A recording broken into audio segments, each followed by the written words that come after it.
Et c'est un tyran. Et il est assis sur son trône. Et toute la journée, il faut que les gens ils viennent vers lui et il le rassure. Et toute la journée, où faut qu'il le flatte, où faut qu'il le rassure. Et cet homme-là, il n'est pas bien, il n'est pas tranquille. Et parmi les flatteurs, là, il y en a un, il s'appelle Damoclès. Et celui-là, là, toujours il dit la même chose. Il dit, quelle chance que tu as. Tu es le roi, tu es assis sur un trône, que ça doit être bien. Quelle chance que tu as. Et puis, l'histoire dit que le roi, là, de Nice, un jour, il en a marre. Il en a marre de lui. Alors il dit, écoute, ce qu'on va faire, pendant un jour, je vais te donner ma place. Et tu vas voir si c'est bien. Et puis cet homme-là, il est content, lui, Damoclès. Alors il trône, c'est le roi, il est là, il fait ce qu'il veut, et puis à la fin, il fait un festin. Et là, le roi, il vient vers lui, il dit, regarde, lève la tête et regarde.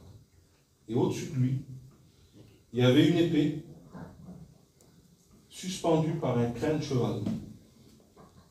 Et c'est pas la crinière, hein, c'est le crin vraiment un fil. Et lui, quand il a vu ça, il a compris que sa vie est tenue par un fil. Et puis quand je lisais cette histoire-là, je comprenais quelque chose. Le Seigneur me faisait comprendre quelque chose. Et puis après, on va ouvrir la Bible, n'ayez pas peur. Il y a des gens, il y a tellement de gens qui trônent qui siègent sur le trône de leur vie, qui sont rois pour eux-mêmes, qui dirigent leur propre vie comme ils veulent. Tellement de gens que ils ne tiennent pas compte de Dieu. Ils font leur vie comme eux, comme bon leur semble. Et puis il y a peut-être des gens comme ça parmi nous. Mais ils ne sont pas bien. Et ils ne savent pas pourquoi ils ne sont pas bien. Ou ils sont angoissés, ou il faut les rassurer, ou il faut les flatter, leur dire qu'ils sont beaux, qu'ils sont gentils, qu'ils sont aimés. Ils ont besoin d'être aimés, d'être flattés, besoin d'être rassurés. C'est des angoisses. Et s'il y a quelqu'un comme ça, ici, je ne sais pas, peut-être pas, ben je voudrais dire, pourquoi tu es angoissé? Pourquoi tu n'es pas bien? Pourquoi tu as besoin d'être flatté? Parce que ta vie, elle tient par un fil. Tu ne le sais pas, tu ne le vois pas. Ta vie, elle tient par un fil, mais tu le ressens. Et beaucoup de personnes dans le monde, s'agitent. Beaucoup de personnes, ben, ils veulent tout de suite.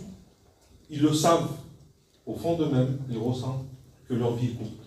C'est pour ça qu'ils font ça. C'est pour ça aussi qu'on est angoissé. Je m'excuse pour être lourd. Et vous savez, la vie d'un homme, elle tient par un fil. J'ai pris un petit verset dans la Bible, Job, chapitre 4, verset 21. Le fil de leur vie est coupé et ils meurent. Et ce Damoclès-là, eh ben c'était ça. Il croyait d'être roi, il croyait de mener sa vie, il croyait de faire comme il voulait, il s'amusait, il faisait des festins, mais un fil coupé, c'était fini pour lui. Vous savez, ces choses-là, c'est compliqué. Je suis en train de parler de l'inconscient. Je suis en train de parler de choses qu'on ressent et qu'on vit dans l'inconscient. Beaucoup de gens sont angoissés. Ils ne savent pas pourquoi. Et je vais vous le dire. Je vais te le dire peut-être à toi qui es angoissé. C'est que tu sais que tu n'es pas éternel. Tu t'en envises pas. Je prends les mots de Justin, excusez-moi. Tu t'en envises pas. Tu t'en rends pas compte. Mais tu n'es pas éternel. Et elle vient de là, ton angoisse. Elle vient de là, ton besoin d'être aimé, là, il vient de là. Tu n'es pas éternel. Et je ne le suis pas non plus. Mais voilà. La parole de Dieu, elle nous dit qu'il y a une autre épée. Et c'est bien qu'il a dit ça tout à l'heure. C'est bien qu'il a dit que Jésus est vivant. Et on va lire le texte ensemble. Car la parole de Dieu est vivante, elle est vivante, et efficace. Amen. Plus tranchante qu'une épée quelconque à deux tranchants, pénétrante jusqu'à partager âme et esprit, jointure et moelle, Elle juge les sentiments et les pensées du cœur. Dieu soit béni. J'ai voulu prendre aussi le même verset, mais dans une autre version. Une version, je ne me rappelle plus c'est quoi la version, il faut que je la retrouve. J'ai oublié de la noter. Regardez comment il est dit ça, dans cette version-là. Car la parole de Dieu est vivante. Elle est pleine de force. J'aime bien celui-là.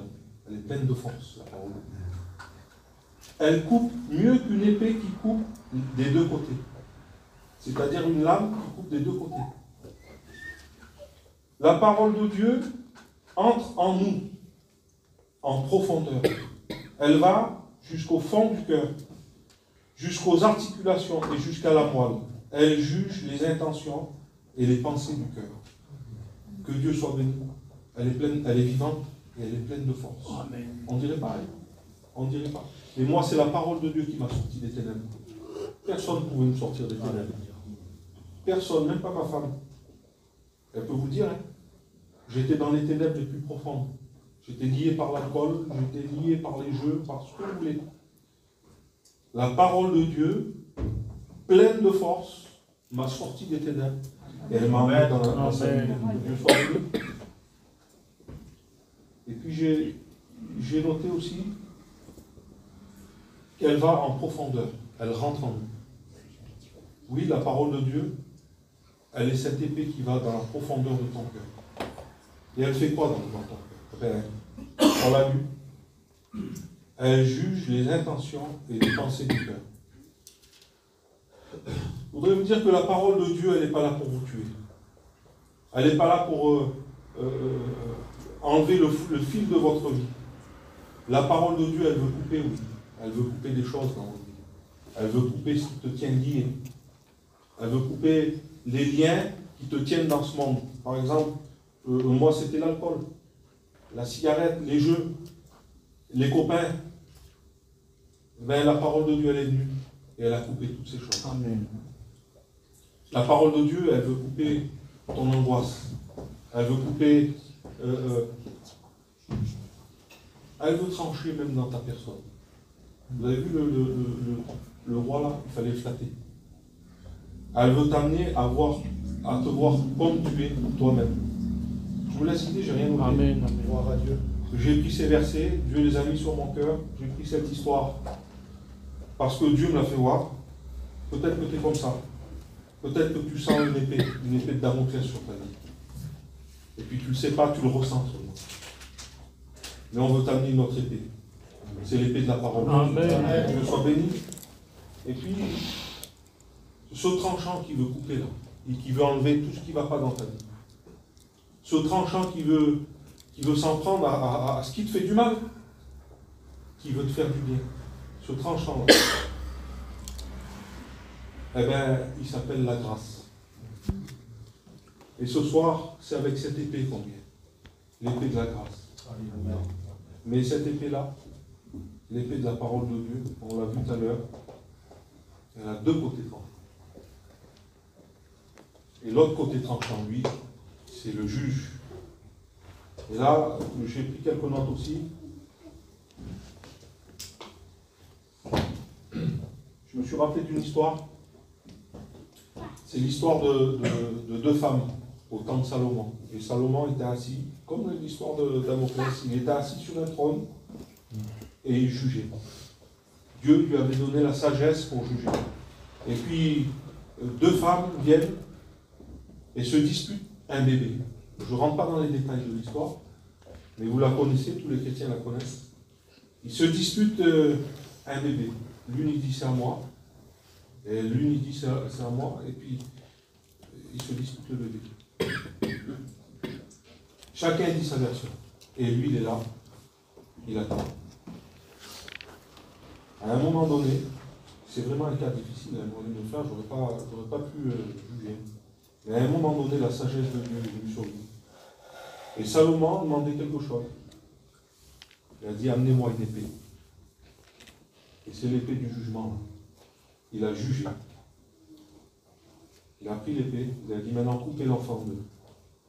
Et donnez-en un morceau à la femme et un autre morceau à l'autre. Quand la femme, la mère de l'enfant, a entendu ça, elle a dit non, donne-lui à elle, parce qu'elle aimait son fils. Et à travers ce jugement-là, on a su à qui était ce bébé. La parole de Dieu, elle juge. La parole de Dieu, un jour, elle va juger tous ceux qui n'auront pas accepté le Seigneur, qui n'auront pas accepté la grâce. Et vous savez, j'ai marqué un verset, c'est dans l'Apocalypse 19, versets 11 à 15. Puis je vis le ciel ouvert et parut un cheval blanc. Celui qui le montait s'appelait Fidèle et Véritable. Il juge et combat avec justice.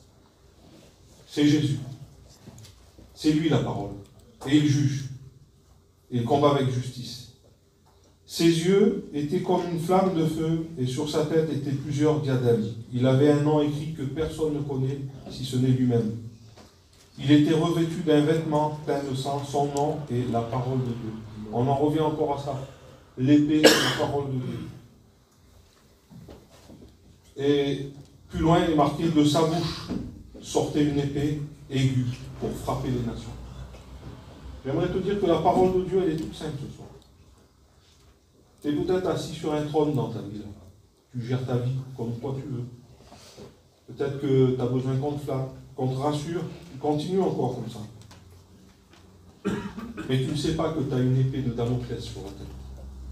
Et que si le fil est coupé, c'est-à-dire que si tu pars dans l'au-delà, on va dire les mots, je ne veux pas porter quelque chose, hein, moi je sais, tu sais, hein. Eh bien tu seras jugé. Tu vas passer par le côté de la lame qui juge. Mais ce soir, on voudrait te faire passer d'un côté de la lame de la grâce. Amen. On voudrait que tu ouvres ton cœur, que tu laisses rentrer cette parole à l'intérieur de ton cœur, que la grâce, elle fasse son effet dans ton cœur. La grâce, c'est Jésus. Il veut couper tout ce qui ne va pas. Il veut couper le péché. Il veut couper tes angoisses. Il veut couper ton ego, ta personne. Des fois, ta personne, elle te trompe. Hein. Tu te crois le plus fort. Tu crois que tu es bien. Tu te trompes toi-même. La Bible, elle le dit. Des fois, on se trompe nous-mêmes. Il veut couper toutes ces choses.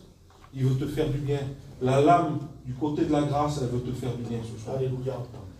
L'épée de la parole, elle a été sortie. Tout simplement, dans la simplicité.